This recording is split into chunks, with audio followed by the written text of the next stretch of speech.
بچه ها باکس آیس برف من اومد، بریم آنباکسینگ کنیم. تو این هوای بارونی آب یخم تجربه کنیم. چقدر هوا قشنگه. بچه ها بالاخره این باکس واسه آیس برف اومد. میدونم اگر همه بدونن آیس برف چیه، ولی صدای تلویزیون رو قطع کنم. خب اینو دستشو در بیاریم ببینیم چی توش هست.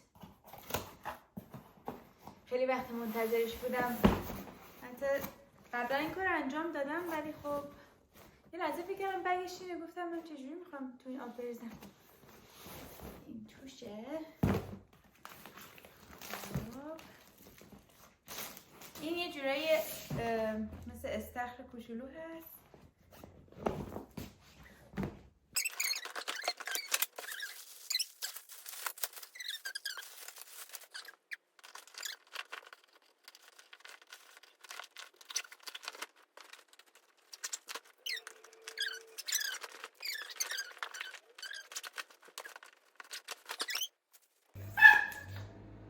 این چی بود؟ دیواری برم؟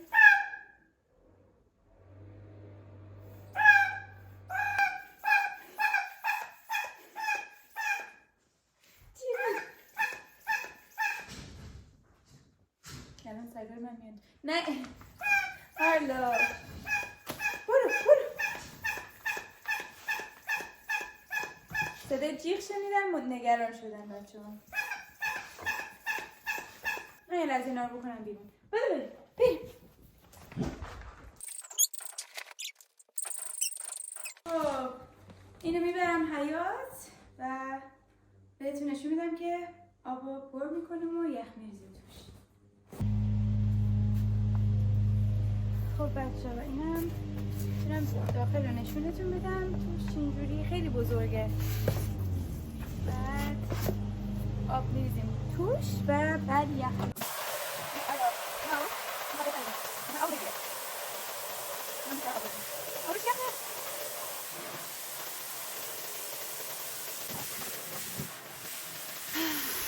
الان سردم شد.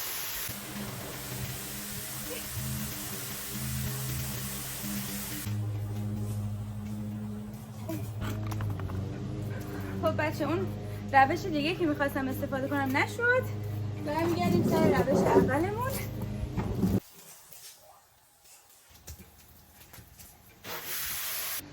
خب بچه ها این آب تقریبا داره پر میشه. چه صدای این در میاد اینا. بلم این نفر کم کم دیگه خوبه دیگه. قطعش میکنیم، یخ میریزیم توش تا چند دقیقه هم توی یخ میمونیم. هوا هم بارونی و سرده، ولی خب هرچی سردتر باشه آب بهتره واسه مزایایی که داره. یخ خیلی نداشتم، برای همین بطریای آبو یخ زدم و یعنی گذاشتمشون توی فریزر. الان یخ زدن و به عنوان یخ ازشون استفاده میکنیم. اینم یخی که از یخچال. خب خیلی نیست، ولی خب اون سرمایی که باید به آب برسونه میرسونه.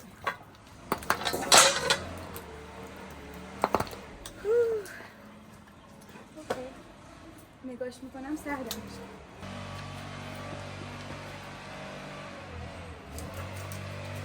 منم آماده هستم و با جوراب میرم، چون که شنیدم این صداش خیلی بلنده. شنیدم که برای اینکه پا یخ نزنه بهتره که با جوراب آدم بریم. ببینیم چی میشه.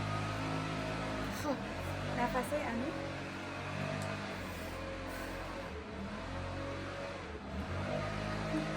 میگن بهش فکر نکنین، فقط برید تو.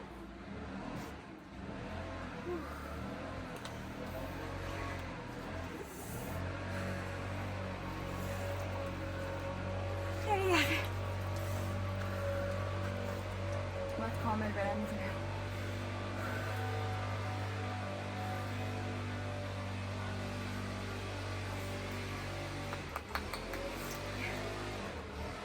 با ساعت هم رفتم ولی باید 2 دقیقه وقت بگیرم که Hey Siri, set timer for 2 minutes.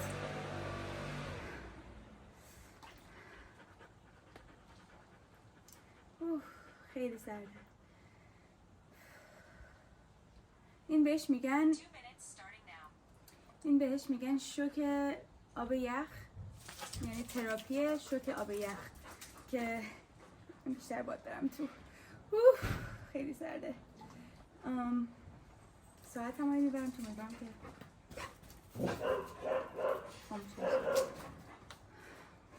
داشتم میگفتم شوک آب یخ یه تراپی هست که هم برای قلب خوبه، برای چربی سوزی خوبه، برای منتال هلت، یعنی برای کسایی که افسردگی داشته باشن یا استرس داشته باشن باعث میشه که الان مثلا توی آب یخ من بتونم کنترل کنم، توی محیط پر از استرس آدم بتونه مغزش رو کنترل کنه و منیج کنه، همون کنترل کنه و خیلی مزایا داره. الان چون دارم یخ میزنم نمیتونم همشو به یاد بیارم ولی خب میگن این تو باید نفس عمیق کشید، پس بریم نفس عمیق بکشیم.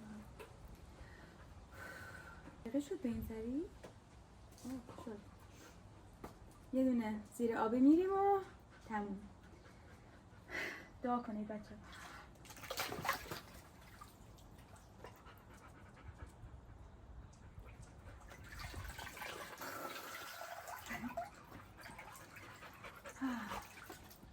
خدایی حسش خیلی خوبه، خیلی دردناکه ولی خب خوبه. این یخ ها هنوز یخه، تازه عادت کردم نمیخوام بیام بیرون. بچه حتما توصیه میکنم انجام بدید، اگر انجام ندادید حتما انجام بدید.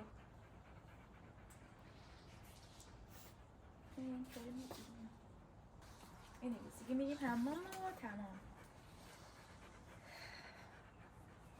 خب دوباره انجام میدم. خب بچه ها آیس بث هم تموم شد. مرسی که تا اینجا با من بودید، نگاه کردید. اگر سوالی یا هر چیزی دارین لطفاً حتما این زیر بنویسید یا مسیج بدید، من سعی میکنم جوابو بدم. و همین دیگه، دوستتون دارم، روزتون بخیر.